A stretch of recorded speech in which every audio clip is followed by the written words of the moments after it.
kweli kabisa tunajisikia heshima kubwa Jumapili ya mwisho ya kufunga mwaka huu kutukaribisha katika kanisa katika kanisa maarufu la Diocese. Bwana Yesu asifiwe sana. Hii sura ya 28 ya Kumbukumbu ya Torati ni sura ambayo ni maalum kwa ajili ya maisha ya mtu aliyemwamini Yesu Kristo kuwa ni Bwana na Mwokozi wa maisha yake. Na ninamshukuru Mungu kwamba ni siku kama 2-3 tu tumekumbuka kuzaliwa kwa Bwana wetu Yesu Kristo, ambaye ameleta baraka kubwa katika maisha yetu baada ya kutuokoa katika dhambi, baada ya kurudisha ibada mlivyofundishwa, na baada ya kufanya mambo mengi katika maisha yetu. Na kwa maana hiyo, kwa kumbukumbu hiyo, napenda pia tujikumbushe mambo kadhaa katika kitabu hiki ambayo ni ya muhimu kuyafahamu kwa mtu ambaye umemwamini Bwana Yesu Kristo kuwa ni Bwana na Mwokozi wa maisha yako. Mstari wa 1 hadi wa 14 wa sura hii unazungumzia mtu aliyemwamini Bwana wetu Yesu Kristo, kama akiendelea kuyasikia na kutii yale maagizo ya Bwana, Mungu anambariki, baraka zinakuwa pamoja naye. Lakini kuanzia mstari wa 15 hadi 29 inazungumzia kwa Mkristo ambaye pamoja na kwamba amemwamini Yesu Kristo kuwa ni Bwana wa maisha yake, lakini akaacha kusikia, akaacha kutii, akaacha kuendelea kumfanya yale ambayo Mungu ameagiza. Kule Mungu ameamuru laana. Kwa maana ya kwamba mistari hii ya kwanza inaonyesha ule upendo wa Mungu pamoja na neema yake kwa watu ambao wanasikia na kutii, hao anawabariki. Na watu ambao wanakataa, kweli wamemwamini lakini baadaye wanakataa, wasisikie na kutii, wanaendelea na mambo yao, basi ghadhabu ya Mungu inadhihirika kuonyesha laana kwao. Sasa mimi nitazungumzia wale ambao tuko kwenye baraka. Na kwenye baraka hizi kuna watu ambao wamezipokea baraka za Mungu kwa mwaka uliopita au tunaomaliza huu 2025. Wamezipokea baraka za Bwana, wamezikubali baraka za Bwana na wamezitumia. Wote hao nimekuja kuwapongeza na kuwapa hongereni.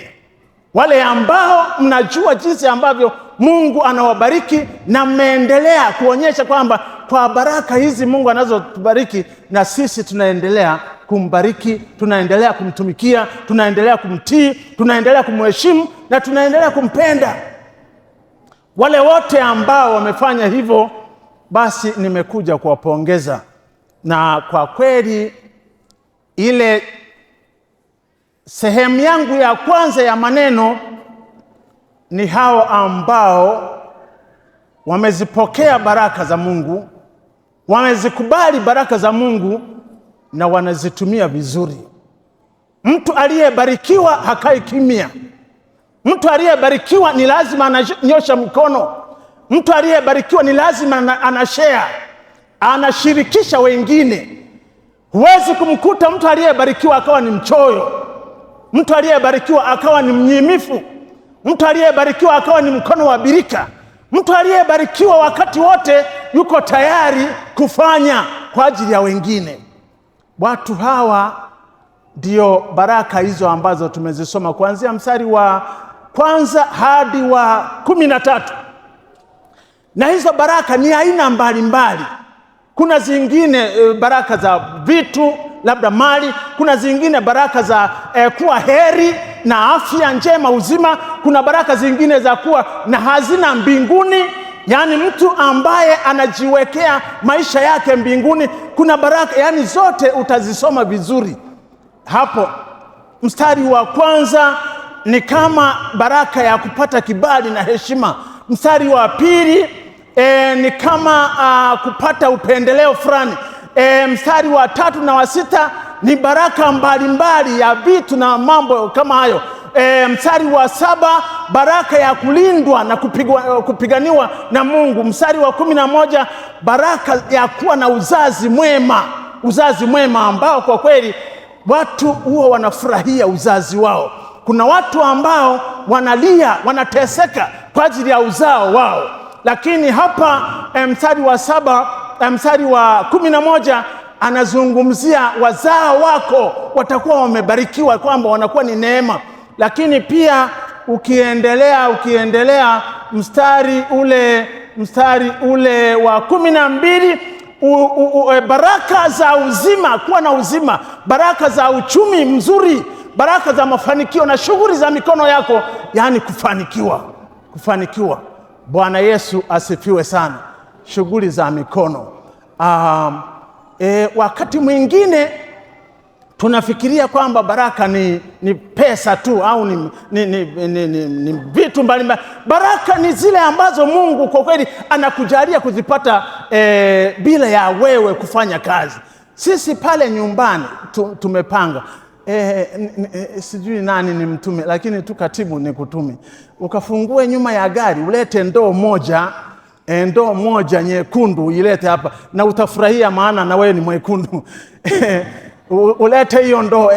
Hebu wahi ili nielezee. Bwana Yesu asifiwe sana. Kuna baraka zingine ambazo tungeliweza kutokuzifahamu, kutokuziona, unachukulia kana kwamba ni mambo ya kawaida, lakini Mungu anakubariki. Sisi pale tumepanga, tukakuta mwenye nyumba akatengeneza paving humo.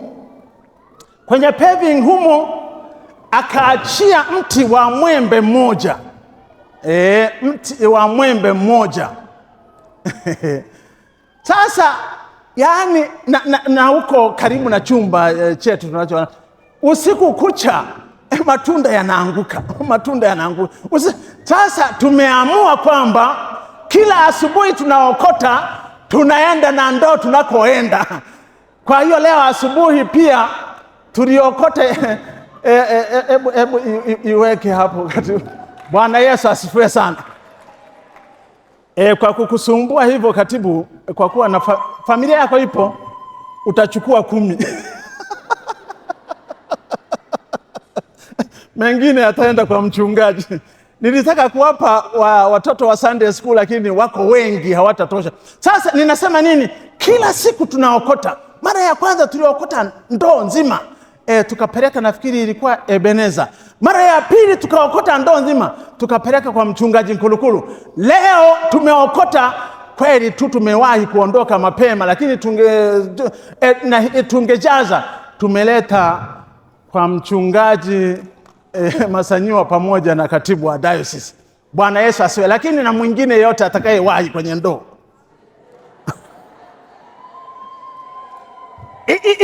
Hizo zote ni baraka. Hatujafanyia kazi, hatujafanya chochote, ni wapangaji, lakini bado kila siku Mungu anatupa. Yani kuna vitu vingine ni kama kidogo. Kuna watu ambao wapo kwenye wamepanga, hakuna hakianguki hata nini. Sana kinachoanguka ni kudaiwa kodi. Sisi pale yani ni mambo. Kwa hiyo watu wa Mungu ni kwamba Biblia inasema kwamba tukisikia na kumtii Mungu, kuna baraka nyingi mbalimbali. Na kwa maana hiyo, wale wote ambao tumezipokea baraka hizo kwa mwaka huu unaomalizika wiki hii inayoanza kesho, ni kwamba tuendelee zaidi kuzipokea zaidi na kuzitumia zaidi, na tunapozipokea tuwe ni mfereji wa kuwabariki wengine. Abraham wakati anabarikiwa na Mungu kwenye sura ya 12 ya Mwanzo, aliwaambia kwamba ninakubariki, lakini utakuwa ni baraka kwa mataifa. Watu wengine watabarikiwa kupitia wewe. Kwa hiyo watu wa Mungu, jambo langu la kwanza ni kwamba Tuzipokee baraka za Bwana na kuzitumia vizuri. Na sitakuwa na maneno mengi siku ya leo, ili tuendelee na ratiba zingine ambazo zipo. Kwa hiyo nimekuja kuwapongeza watu wa Mungu ambao mmekuwa mkizipokea baraka hizo na kuzitumia vizuri kwa wengine. Angalia hapa ambavyo mmetubariki kwa muda mfupi, bila jasho. Mmetupa pesa, mmetupa nguo, mmetupa mbuzi, mmetupa vitu mbalimbali. Mungu awabariki sana. Na kabla sijasahau kwamba kwenye pesa, kumbukeni tunavyofanyaga, si ndio? Ile zaka inabaki hapa. Sawa? Ile zaka inabaki hapa. Kwa hiyo jambo la kwanza ni kwamba tuendelee kusikia sauti ya Bwana kupitia katika maandiko matakatifu, kumtii Bwana na aliyoyaagiza na kuendelea kuyatenda. Bwana ataendelea kutubariki. Bwana Yesu asifiwe sana. Na kwa watoto wangu waliobaki, ule mstari ule wa 13 unazungumzia baraka ambazo ziko mpaka kwa watoto. Labda huo tuusome. Mstari ule wa 13 unazungumzia baraka ambazo ziko kwa watoto wetu. Neno la Mungu linaposema kwamba yawezekana nyinyi msibarikiwe na magari, labda msibarikiwe na vitu, msibarikiwe labda na mambo mengine, lakini kuna baraka yenu mahali hapa.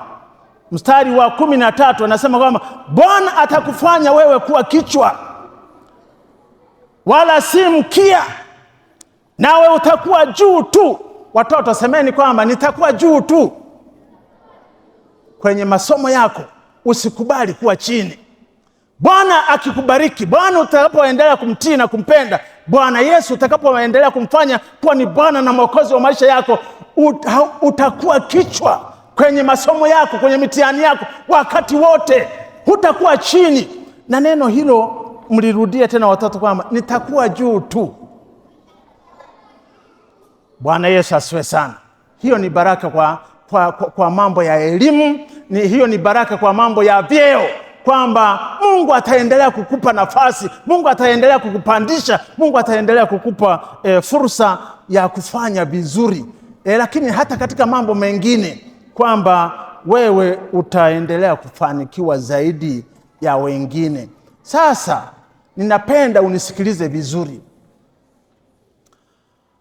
Kuna wakati mwingine sisi tunaweza kusikia sauti na tukatii na tukafanya mambo yote, lakini kumbe tukavikubali au kuviruhusu vizuizi vya baraka za Bwana kwetu.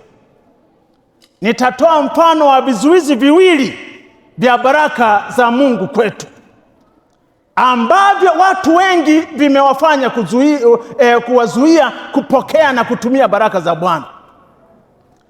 Na vizuizi hivyo tunaviona. Kwanza, mfano wa kwanza tunaona katika Mwanzo sura ile ya 18 mstari wa 9 hadi wa 13. Mwanzo, twendeni Mwanzo sura ya 18. Yaani kizuizi cha kwamba mtu anajidharau, mtu anajiona hali yake kwamba ni duni, mtu anajiona hali yake halisi kwamba haiwezekani kubadilika. Twendeni kwenye Mwanzo ile sura ya 18. Mwanzo sura ile ya 18.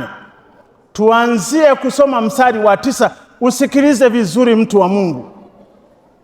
Biblia inasema, wakamwambia, yuwapi Sara mkeo?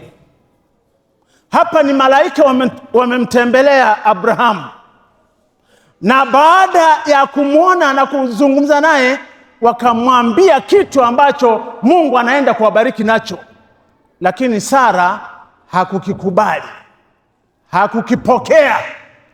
Kwa hiyo tusome kwa utangulizi huo. Akamwambia, yuwapi Sara mkeo? Akasema, yumo hemani. Akamwambia, hakika nitakurudia wakati huu mwakani, na tazama, Sara mkeo atapata mwana wa kiume. Na Sara akasikia mlangoni mwa hema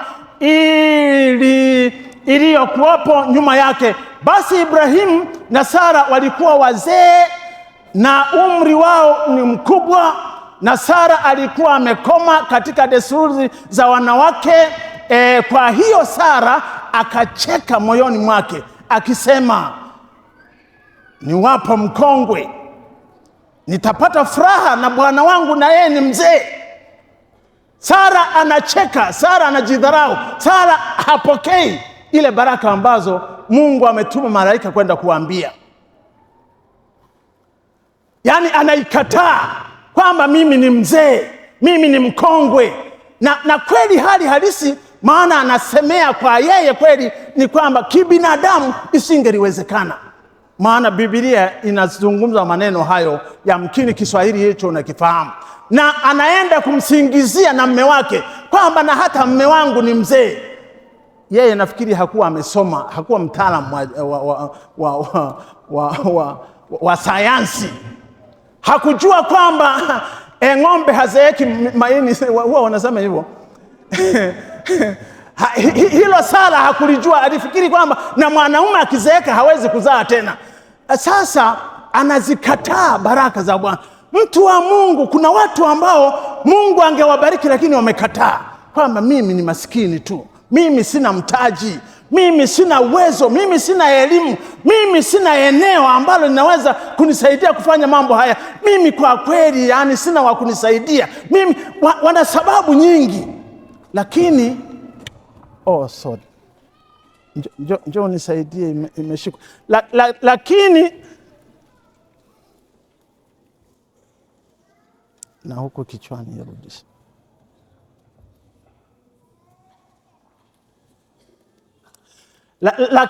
Lakini ni kwamba ni Mungu aliyesema, ni Mungu aliyemwambia, na ukiendelea kusema anaenda kumthibitishia jambo hilo kwamba litafanyika hivyo.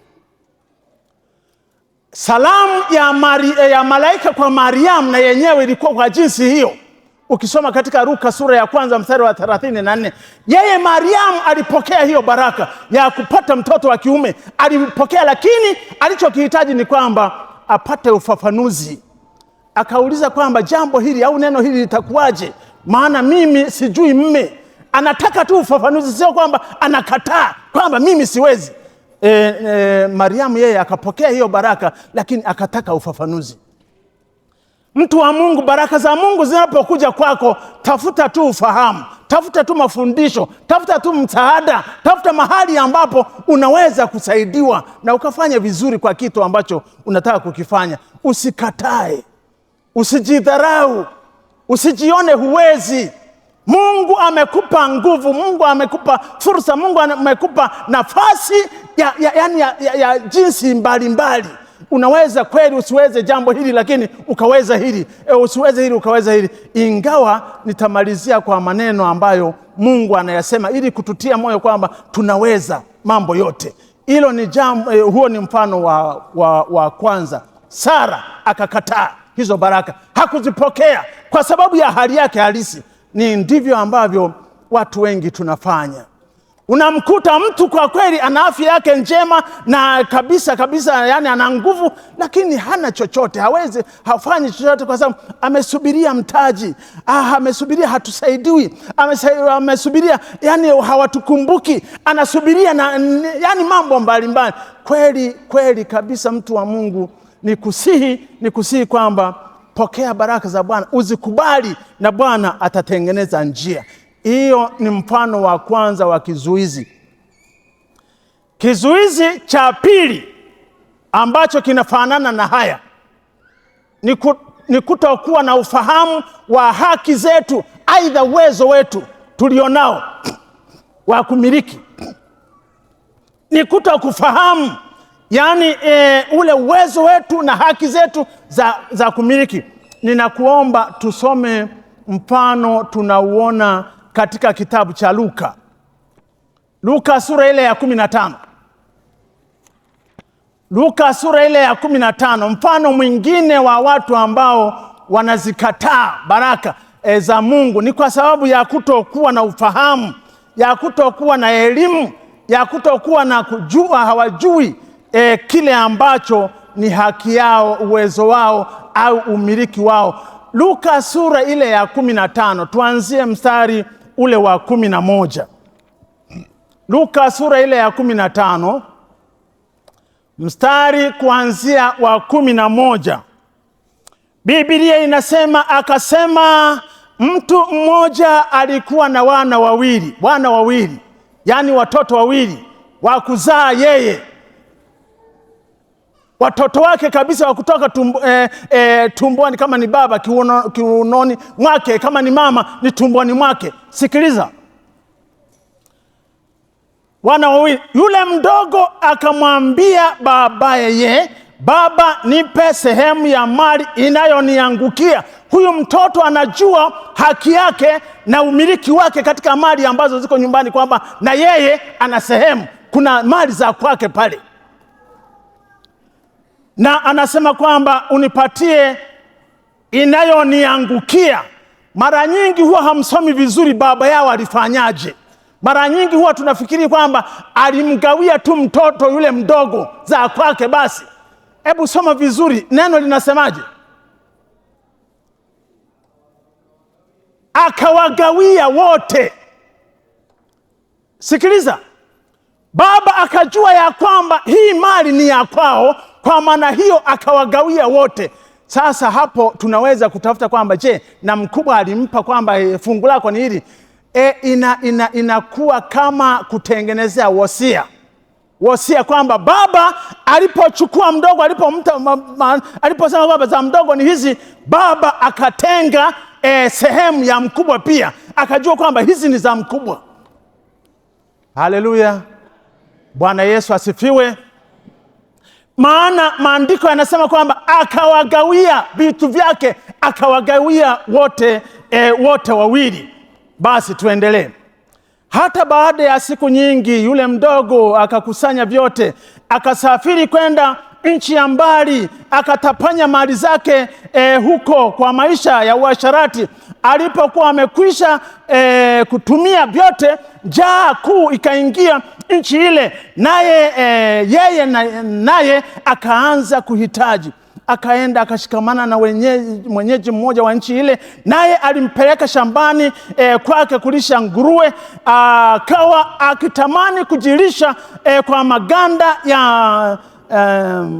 maganda waliokula nguruwe, wala hapana mtu aliyempa kitu. Kule kuondoka ndio kosa la mtoto mdogo lilipoanzia, ni kwamba akataka kujitenga na kile chanzo cha baraka yake, akataka kuwa mbali na ile chemichemi ya baraka zake, akaona kwamba aenda akajitegemee. Ndivyo walivyofanya Adamu na Eva.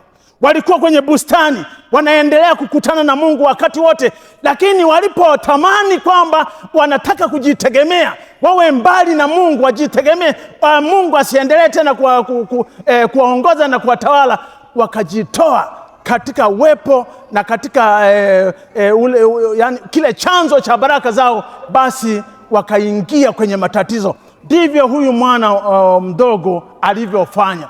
Aliingia kwenye shida kwa sababu alijitenga na chanzo cha baraka zake. Mtu wa Mungu, ni kusihi na kukomba kwamba wewe, hata kama utabarikiwa mno, endelea kuangalia kwamba chanzo chako ni Mungu mwenyewe. Chanzo chako ni Bwana wako Yesu Kristo, mwana wa Mungu, ambaye amekufia, ambaye amekusamehe dhambi, ambaye amekuokoa, ambaye ameendelea kwa kweli kukulinda na kukutunza katika maisha yako. Kwa hiyo kule kujitenga na chanzo cha baraka, hiyo ilikawa ni tatizo. Lakini bado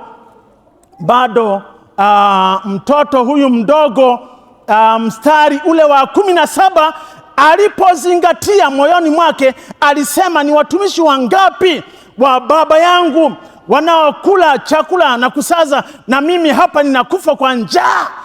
Hazungumzi kwamba nimemwacha kaka yangu. Anajua kwamba kaka yangu ana haki ya mali ile, siwezi kumwonea wivu. Hamzungumzi kabisa, lakini anakumbuka kwamba mimi ni mtoto, nina haki, mimi nina umiliki pale, lakini kuna watumishi. Na anapozingatia, anasema kwamba nitarudi kwenye chanzo cha baraka zangu, nitarudi kwenye chemichemi ambapo baraka zangu zinatokea. Kwa hiyo akaamua kurudi kurudi. Na 18 nitaondoka, nitakwenda kwa baba yangu na kumwambia, Baba, nimekosa juu ya mbingu na mbele yako, sistahili kuitwa mwanao tena, nifanye kama mmoja wa watumishi wako. Akaondoka akaenda kwa baba yake. Alipokuwa angali mbali, baba yake akamwona, akamwonea huruma, akaenda mbio, akamwangukia shingoni, akambusu sana. Yule mwana akamwambia, Baba, nimekosa mbinguni na mbele yako, sistahili kuitwa mwanao tena. Lakini baba aliwaambia watumwa wake kwamba anataka kumshawishi baba mwenye ufahamu mzuri kwamba yeye baba ni wa kuendelea kubariki, ni wa kuendelea kubariki. Anataka kumshawishi kwamba amfungie yani ule mfereji, kwamba mimi unifanye tu kama mtumishi wako, maana nimekosa mno. Lakini baba mambo yote hayo hakuyaangalia. Mtu wa Mungu, ni lazima utambue kwamba Mungu wetu hahesabu makosa yetu. Mungu wetu haendelei kukumbuka makosa ambayo tunayafanya. Kama tukirudi, kama tukimgeukia kwa mara nyingine, yuko tayari kutupokea, tena kutupokea kwa upendo mkubwa zaidi. Na ndivyo baba alivyofanya. Akawaambia watumishi wake kwamba, tumefika mstari wa ngapi? 20 na ngapi? 25. Basi yule kwa kuwa 23, mleteni ndama yule aliyenona, kamchinje nasi tule tufurahi, kwa kuwa huyu mwanangu alikuwa amekufa na amefufuka, alikuwa amepotea na ameonekana. Wakaanza kushangilia. Mambo yamebadilika. Huyu ambaye alipoteza baraka zake, anaporudi kwenye chanzo cha baraka zake, mara moja zinaanza kuonekana, anaanza kuzipokea, anaanza kufurahia hizo baraka. Na ndivyo ambavyo mtu wa Mungu, kama ukiacha yale ambayo yanakufanya kujidharau na kujiona kwamba huwezi, kujiona kwamba wewe ni mtu mdogo sana, huna hiki, huna hii na kile, lakini ukianza kurudi, ukianza kumtegemea Bwana ambaye amesema baraka hizi katika Kumbukumbu la Torati, basi anaanza kukufungulia ule mfereji wenyewe. Haijalishi ukoje, haijalishi ni mdogo kiasi gani, lakini Mungu hajali hayo. Na haijalishi ulikosea, ulifanya dhambi kiasi gani, lakini ukirudi, Bwana anafungulia ule mfereji. Bwana Yesu asifiwe. Sasa nisikilize. Nilisema kwamba kizuizi kingine ni kutokuwa na ufahamu wa haki yako mbele za Mungu, kutokufahamu umiliki wako mbele za Mungu, kutokufahamu kwamba uwezo ambao Mungu aliyokupa. Sikiliza hasa mistari inayofuata. Hii ndio ninapenda usikilize vizuri. Hiyo ndio sababu mojawapo watu wengine hawabarikiwi kwa sababu ya hii. Basi yule mwana mkubwa alikuwako shamba, na alipokuwa akija kukaribia nyumba, alisikia sauti nyingi za machezo. Bwana Yesu asifiwe. Nyumbani akasikia, yani kumechangamka. Kama angelikuwa ni mtoto ambaye anajua, ana ufahamu wa umiliki wake, yani wa haki zake nyumbani pale, angelikimbia mara moja kwenda kwamba yeye mwenyewe akashuhudie kwamba, je, kuna nini nilipoondoka, kuna jambo gani la baraka zuri lakini mtu kama hajui haki zake, kama hajui umiliki wake, kama hajui yani uhusiano wake na baraka ambazo Mungu anampa, anakuwa na mashaka, anakuwa na hisia hasi, anakuwa na kufikiri tu mambo mabaya. Hebu sikiliza neno la Mungu linavyosema. Mstari wa ngapi tumefika? Akaita mtumishi mmoja, akamuuliza, mambo haya maana yake ni nini?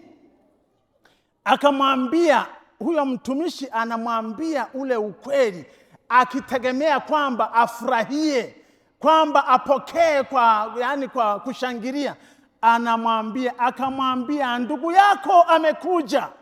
Akasikilizia. Yule bwana anajiuliza, ndugu yangu gani? Ndugu yangu nani? Biblia haisemi naongeza hapo. Sawa? Na baba yako amemchinjia ndama aliyenona. Asa kwamba amefanya nini? Tayari hasira zinaanza kuja. Tuendeleeni. Kwa sababu amempata tena yu mzima. Yeye swala la kupatikana mzima, yani kwake halikuwa kitu, yani na huyu alikuwa ni mdogo wake kabisa. Tumefika mstari gani? Mstari wa 24.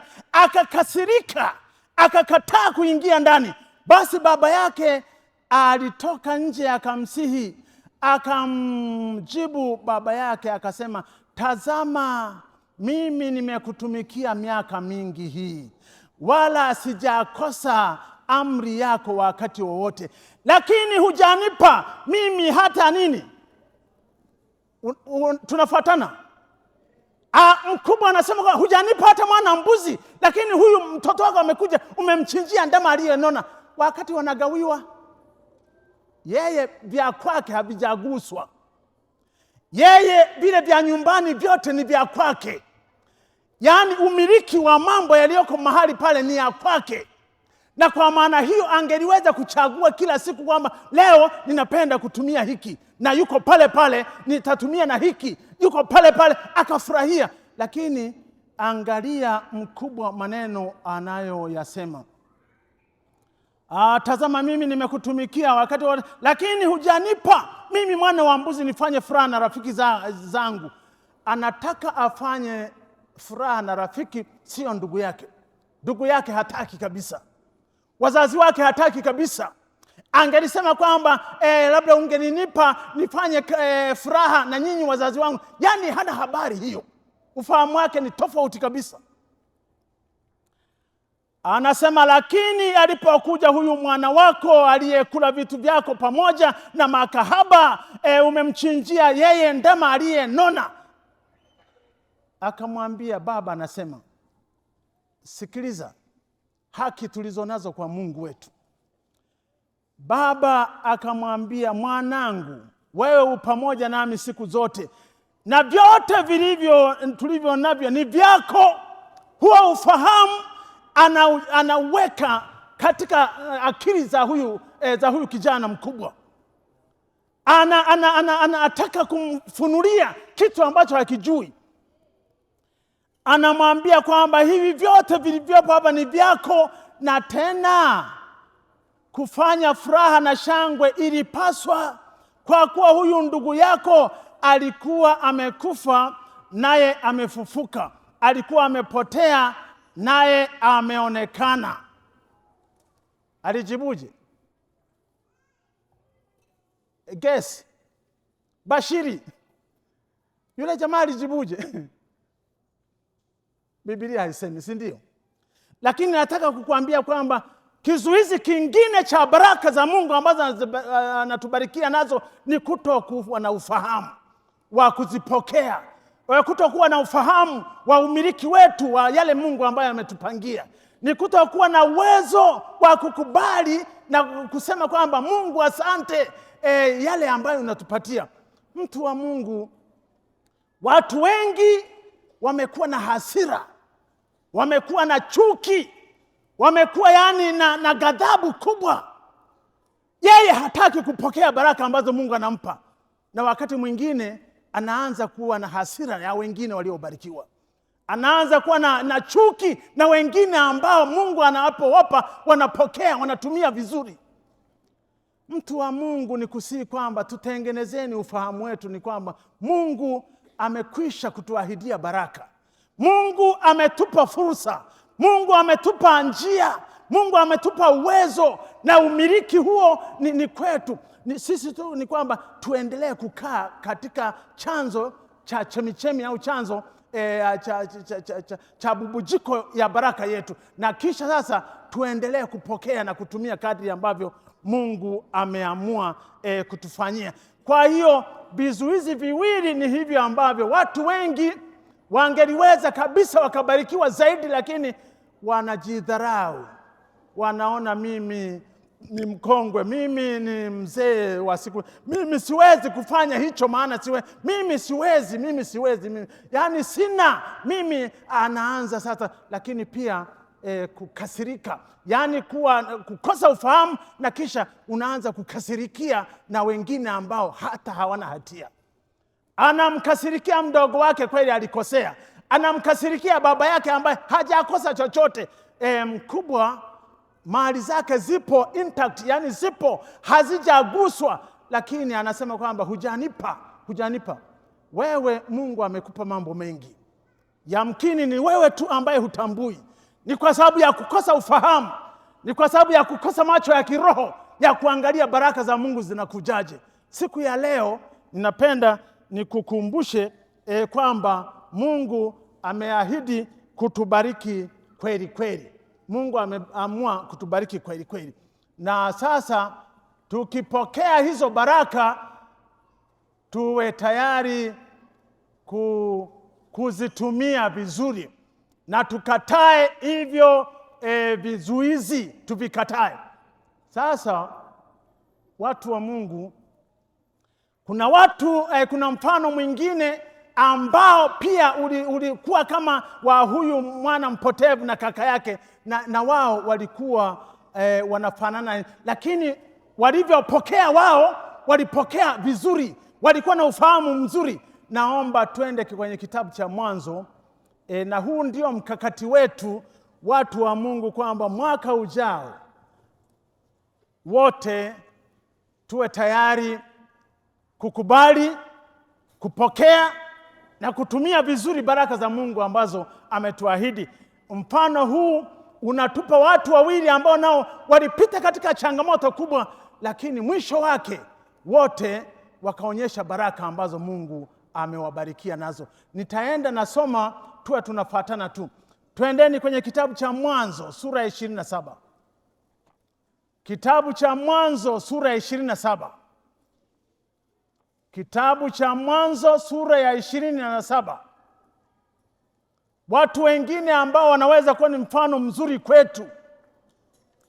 Kweli walianza na changamoto kubwa, na mmoja mkubwa, na yeye akawa na hasira hivyo, lakini hasira yake haikufanya vibaya.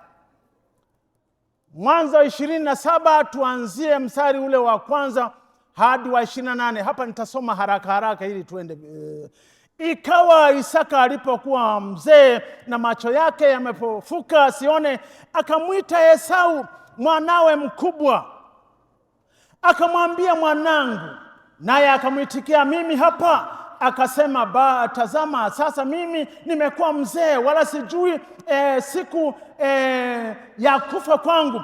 Basi nakuomba, chukua mata yako, podo lako na upinde wako, uende nyikani ukawinde mawindo, ukanifanyie chakula kitamu namna ile niipendayo, ukaniletee ili nile, na roho yangu ikubariki kabla sijafa. Na Rebeka akasikia Isaka alipomwambia Esau mwanawe. Basi Esau akaenda nyikani awinde mawindo ayalete. Rebeka akamwambia Yakobo mwanawe akisema, angalia, nimesikia baba yako akisema na Esau ndugu yako akinena, niletee mawindo unifanyie chakula kitamu nami nile. Basi mwanangu, sikiliza sauti yangu kama ninavyokuagiza. Enenda sasa hivi kundini ukalete wanambuzi wawili walio wema sana. Na kisha mstari wa 10, na kisha utampelekea baba yako apate kula ili akubariki kabla ya kufa kwake. Changamoto inaanza.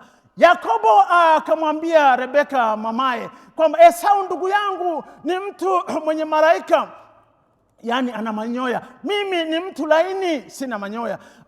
Labda baba atanipapasa, nami nitakuwa machoni pake kama mdanganyifu, nami nitajiletea juu yangu laana wala si mbaraka. Mama akamwambia kwamba acha laana iwe kwangu. Akamwambia 14. Akaenda akatwaa akamletea mama yake. Mama yake akafanya chakula kitamu namna ile ambayo anayopenda babaye. Kisha Rebeka akamtwaa mavazi mazuri ya Esau, mwanawe mkubwa, akampa nayo 16, na ngozi ya mbuzi huyo akamfunga katika mikono yake. 17, naye akampa Yakobo mwanawe mikononi mwake hicho chakula kitamu kipeleke. 18, akaja kwa baba yake akasema, babangu. Akasema, mimi hapa. Unani wewe mwanangu? Yakobo akamwambia babaye, mimi ni Esau mzaliwa wako wa kwanza. Nimefanya kama ulivyoniambia. Ondoka tafadhali, ukae kitako, ule mawindo yangu na roho yako inibariki. Isaka akamuuliza mwanawe, imekuwaje umepata upesi namna hii mwanangu? Akasema, kwa sababu Bwana Mungu wako amenifanikisha. Isaka akamwambia Yakobo, karibu tafadhali, ili nikupapase mwanangu, nioneshe kwamba wewe ndiye mwanangu Esau. Yaani tayari Isaka alikuwa na shaka kidogo, ama sivyo? Basi Yakobo akamkaribia Isaka babaye, naye akampapasa. Akasema, sauti ni sauti ya Yakobo, lakini mikono ni mikono ya Esau. Wala hakumtambua, kwa maana mikono yake ilikuwa kama mikono ya Esau ndugu yake yenye malaika. Basi akambariki, akamuuliza, wewe ndiwe kweli mwanangu Esau? Akasema, ndimi. Akasema, niletee karibu nami nipate kula mawindo ya mwanangu, ili roho yangu ikubariki. Akamsogezea karibu, naye akala. Kisha akamletea mvinyo akanywa. Isaka baba yake akamwambia, njoo karibu. Bado ana mashaka, anataka hakikishe kabisa kwamba anapotoa baraka anatoa kwa mtu sahihi. Sasa ukanibusu mwanangu. Akamkaribia akambusu, naye akasikia harufu ya mavazi yake Esau. Akambariki akasema, tazama, harufu ya mwanangu ni kama harufu ya shamba lililobarikiwa na Bwana Mungu. Na akupe umande wa mbinguni na manono ya nchi na wingi wa nafaka ya mvinyo. Mataifa watakutumikia na makabila watakusujudia. Uwe bwana wa ndugu zako na wana wa mama yako, na watakushuhudia. Anayekulani atalaniwa, na anayekubariki atabarikiwa. Ikawa Isaka alipokwisha kumbariki Yakobo, na alipokuwa Yakobo ndiyo kwanza mstari wa ngapi? Ndiyo kwanza ametoka mbele ya Isaka baba yake. Mara Esau ndugu yake akaja kutoka katika kuwinda kwake, naye pia akafanya chakula kitamu akamletea babaye. Akamwambia baba yake, babangu, ondoka ale mawindo ya mwanaye, ili roho yako inibariki. Isaka baba yake akamuuliza, unani wewe? Akasema, mimi ni mwanao Esau mzaliwa wa kwanza. Isaka akatetemeka kwa mshangao, kwa mshituko mkuu sana. Akasema, ni nani basi yule aliyetwaa mawindo akaniletea? Nami nimekwisha kula kabla kujaja wewe, nikambariki namna naye atabarikiwa. Hapa tunaona ni kana kwamba baraka za Esau zimeibiwa, na zimeibiwa na mdogo wake. Nisikilize vizuri. Hata kama kunaweza kutokea huo udanganyifu, lakini kama wewe utaendelea kufanya jambo hili, ukaendelea kumng'ang'ania Mungu, ukaendelea kung'ang'ania kuyatii maagizo ya Mungu, ukaendelea kumpenda Mungu kweli kweli, Mungu atakufanyia mlango. Mungu atakubarikia tu. Mungu atakuongezea tu. Sikiliza neno la Mungu linavyoendelea kusema. Kweli amesema kwamba nikala nimembariki Mstari wa 34 Biblia inasema Esau alipowasikia maneno ya baba yake akalia kilio kikubwa cha uchungu sana. Akamwambia babaye, nibariki na mimi nami. Baba, nibariki mimi nami. Jambo la kwanza anamwambia nibariki tu na mimi. Akasema ndugu huyo amekuja kwa hila akachukua baraka wako. Akasema je, hakuitwa Yakobo kwa haki? Maana amejitia mahali pangu mara mbili zaidi. Alichukua haki yangu ya mzaliwa wa kwanza, na sasa amechukua baraka zangu. Akasema je, anarudia tena. Esau anarudia, je, hukuniwekea na mimi baraka? Anarudia kwa wewe baba. Kweli amekuja, kweli amekudanganya, kweli. Je, hukuniachia na mimi baraka hata moja? Esau anaanza kumng'ang'ania baba yake. Nisikilize vizuri. Mstari wa 37.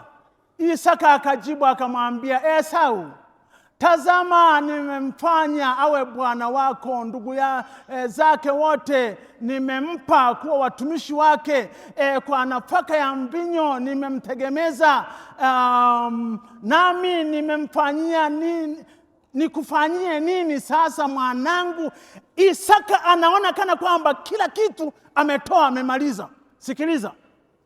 Esau akamwambia baba yake, una baraka mmoja tu. Sasa anaenda, wewe baba, wewe si huwa mnasema hivi.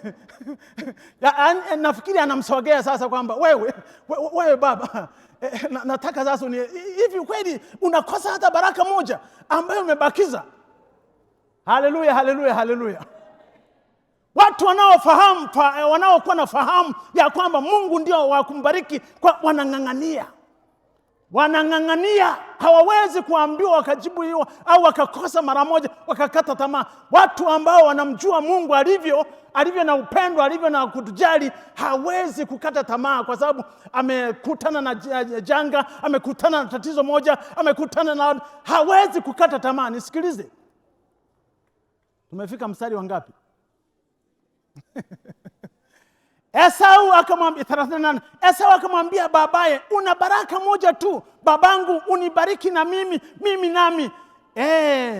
Babangu. Esau akapaza sauti yake akalia kwamba wewe baba. Hapana. Unaona Isaka anavyokuja sasa kivingine. Alikuwa amesema kabisa kwamba hakuna baraka, hakuna chochote kilichobaki. Lakini kwa sababu ya kung'ang'ania Esau, anajua kwamba chemichemi ya baraka yake iko kwa mzazi wake. Isaka anasema, Isaka babaye akajibu akamwambia, angalia, penye manono ya nchi patakuwa ni nani? Tayari hiyo baraka. Mnanielewa watu wa Mungu?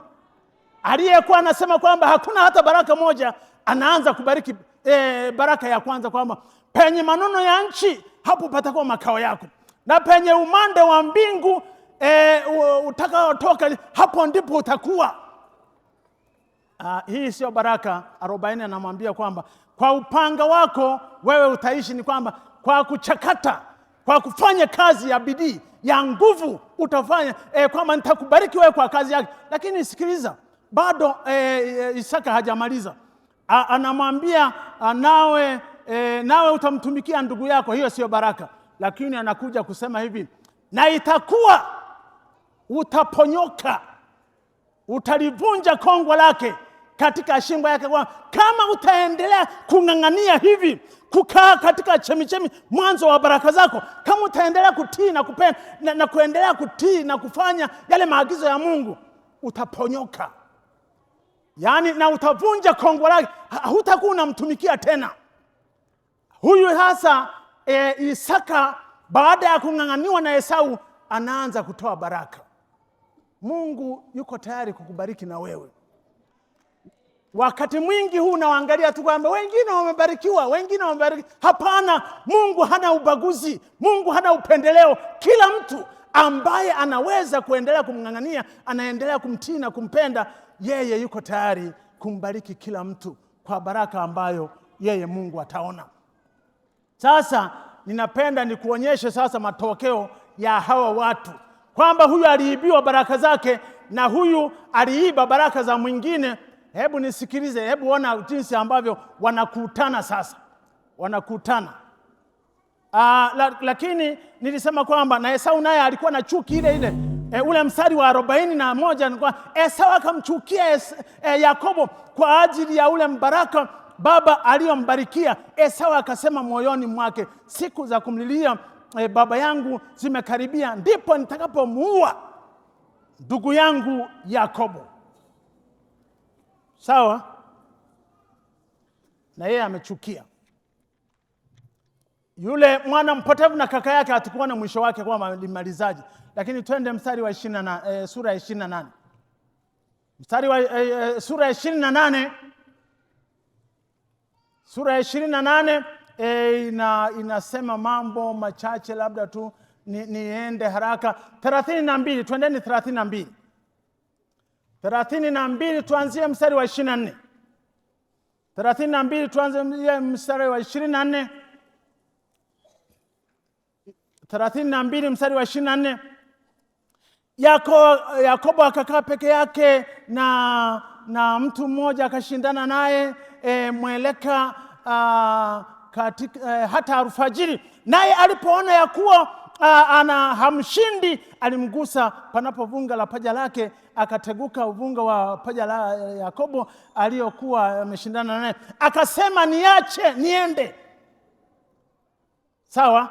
Maana kuna pambazuko. Yakobo akasema sikuachi mpaka unibariki. Ninataka kusema nini hapa? Yakobo tayari amebarikiwa na baba yake. Tayari ana mbaraka mkubwa, lakini bado hajatosheka. Bado anahitaji Mungu mwenyewe pia ambariki. Mtu wa Mungu, baraka za Mungu hazifiki mahali pa kusema kwamba imetosha, kwamba mimi nimepata baraka zote. Haifiki mahali ya kusema kwamba mimi kwa kweli sihitaji tena baraka za Mungu. Lazima uendelee, na wewe ambaye tayari umebarikiwa uendelee kumng'ang'ania Mungu akubariki zaidi na zaidi. Lakini hiyo sitafuti sana. Tuendelee. Mstari wangapi? Labda twende kwenye matokeo tu moja kwa moja. 33 mstari wa kwanza hadi wa 9. Matokeo yake hao watu wawili, Yakobo na Esau, tunayapata katika sura ya 33. Huyu aliyeibiwa baraka na huyu ambaye ameiba baraka wanakutana pamoja. Hebu sikiliza.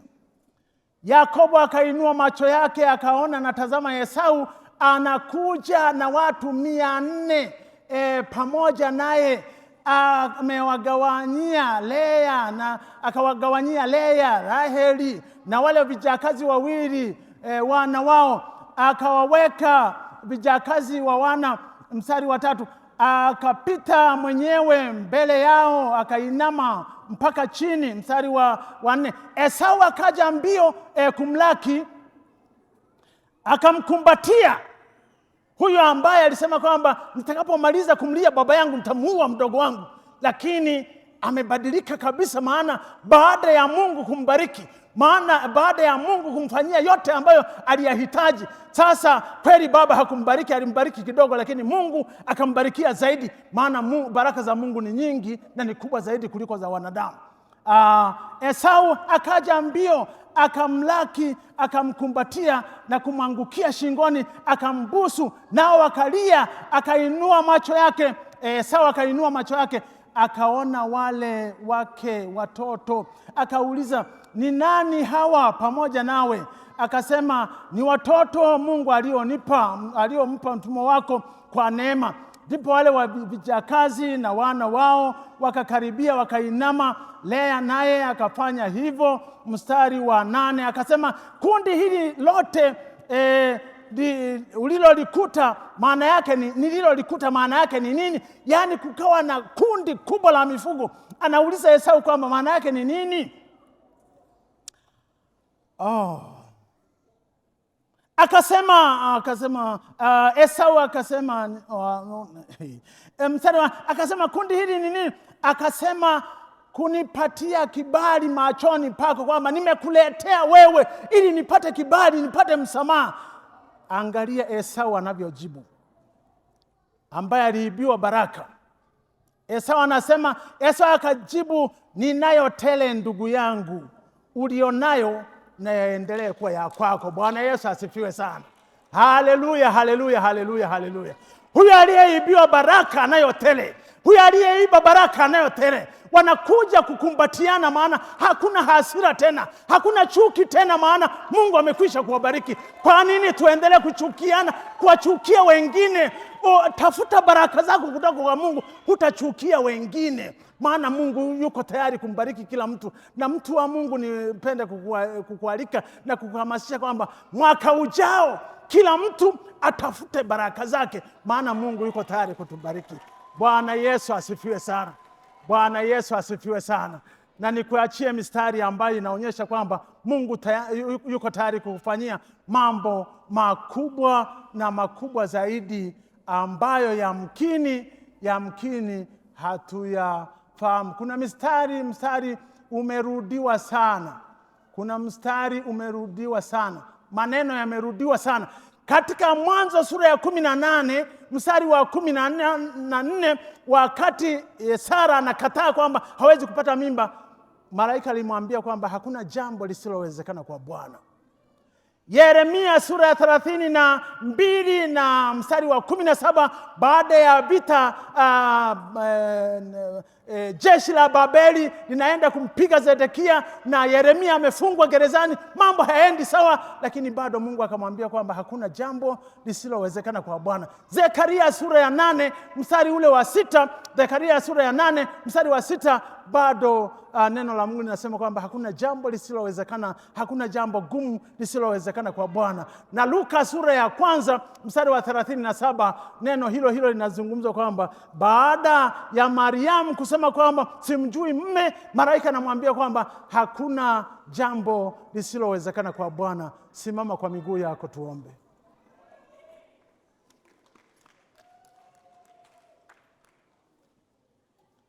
Naomba uinue mkono wako. Ninasihi umuombe Mungu baraka unazozitaka kwake, kutoka kwake. Muombe Mungu baraka unazozitaka kwake. Haijalishi umepita katika shida, magumu, changamoto, haijalishi labda umeibiwa, umefanyiwa chochote kile, haijalishi labda hujapata kabisa nafasi, hujapata mtaji, hujapata nini. Leo hii ninasihi na kuomba kwamba hebu mwambie Mungu kwamba Mungu, ninarudi katika chanzo cha chemichemi ya baraka zangu. Kama umeahidi kutubariki tunapoingia na kutoka, na mimi Bwana nikumbuke. Mwambie Bwana. Inawezekana kimoyo au kwa sauti, mwambie Bwana. Maana siku ya leo tunaomba kwamba mwaka huu uliopita tunaoumaliza, Mungu ametufanyia mambo makubwa. Tunapenda mwaka ujao sasa tumuombe Bwana baraka zingine, maana baraka za Mungu hazitosherezi, hazitosheki, yani hazifiki mahali tukasema kwamba basi sisi tumetosha, hatutaki tena. Baraka za Mungu zinaendelea tu kufanya tuwe na furaha, tuwe na amani, tuwe ni watu ambao kwa kweli tunaishi maisha ya matumaini makubwa, na maisha ambayo ni mazuri hapa duniani, na kisha tutaishi pamoja na Mungu wetu huko mbinguni milele na milele. Watu wa Mungu, mwambie Bwana unachokihitaji, baraka unayohitaji, na kisha nitaomba. Baba wa mbinguni na Mungu wetu, ninakushukuru Bwana kwa kuwa umesema nasi siku ya leo. Wewe Mungu umetuahidia baraka, tena baraka za aina mbalimbali. Wewe Mungu wetu ndiye chanzo na msingi wa baraka zetu, na wewe Mungu hutufungii mfereji huo wa baraka wakati wowote tukirudi kwako. Mungu wa rehema na Mungu wa mbinguni, ninakusihi, ninakuomba kwamba kila mtu aliyenyosha mkono wake, aliyesema maneno yake, Baba kamkumbuke, Baba kamjibu, Baba kambariki naye kwa baraka ambazo umetoahidia. Baba wa rehema na Mungu wa mbinguni, usichelewe. Hata kama kuna wengine baraka zao zimeibiwa, Hata kama kuna wengine hawakuwa na ufahamu wa kwamba wanayo haki, wanayo umiliki wa baraka kutoka kwa Baba yao wa mbinguni. Hata kama wengine wanajidharau, wanajiona kwamba hali yao ni ya duni, ya chini, lakini Bwana, siku ya leo wainue watu wako, wategemeze na kuwafanya kuwa tayari kukubali na kupokea na kutumia baraka zako ambazo Bwana umetuahidia. Baba, bariki kanisa hili. Bariki familia za waumini wa kanisa hili. Bariki uongozi wa kanisa hili. Bariki Bwana mtu mmoja mmoja wa kanisa hili. Bariki Bwana program wanazoziendesha katika kanisa hili. Bariki Bwana shughuli na kazi wanazozifanya katika kanisa hili. Wabariki Bwana. Onekana kwamba wewe uko karibu nao na uko tayari kuwawezesha kufanya mambo makubwa na zaidi ya yale wanayoweza kuyafikiria. Baba, sikia kuomba kwetu, na Baba ufanye zaidi. Baba, ninakuomba na kushukuru. Ni katika jina la Yesu. Ni katika jina la Yesu. Ni katika jina la Yesu. Asante Bwana kwa sababu umesikia sauti zetu. Asante Bwana kwa sababu umesema nasi. Siku ya leo ni Jumapili ya mwisho ya mwaka huu. Tunakusihi Mungu. Tunakulilia Bwana. Tunaendelea Bwana kukuomba Mungu, tufanyie yale ambayo tunahitaji. Asante Mfalme wa amani. Nimekuja mahali hapa kwa kutumwa na wewe, kwa kusudi lako Bwana. Wafanyie watoto wako na zaidi ya kile ambacho mimi ninaweza kukisema. Roho wako Mtakatifu Bwana aendelee kuwafundisha, kuwaonyesha, kuwasaidia, kuwawezesha kupokea kile ambacho umewahidia katika maisha yao. Baba, sikia kuomba kwetu. Ninaomba na kushukuru ni katika jina la Mungu Baba na Mwana na Roho Mtakatifu. Amina. Bwana awabariki sana.